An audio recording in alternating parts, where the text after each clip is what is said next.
simple question. How many of you trust the federal government right now? Raise your hand. I see not one hand up. Not one hand is up.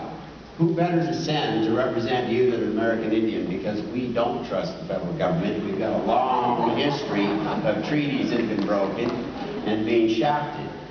But anyways, I'm Mark Reed. I was raised out here in Sun Valley. I'm 8th of a family of 11. I consider myself being raised in a family that wasn't perfect, but in a family that was privileged.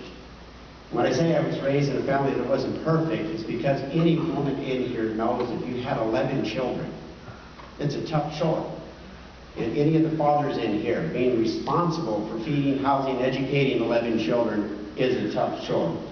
So things didn't go smooth all the time. So I wasn't raised in a perfect family, but I was raised in a privileged family. Not because we were wealthy, because we were born in the United States of America. Because my parents are dedicated to one another, they're still alive and they're still married at 67 years.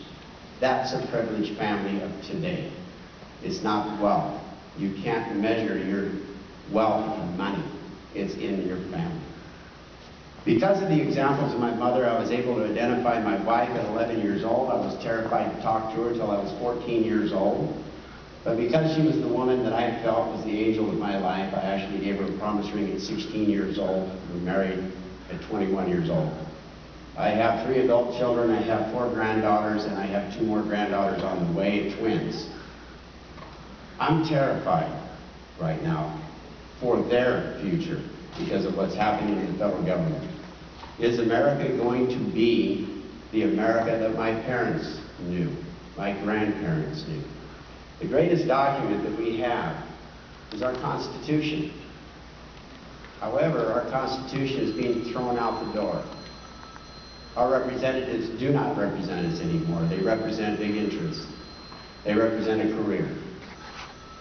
They represent the ideals that aren't representative of us, based on family, based on faith, based on charity, based on the fundamental foundation of this country. Like I said, I'm terrified for my grandchildren. What is America going to look like? Thank you very much.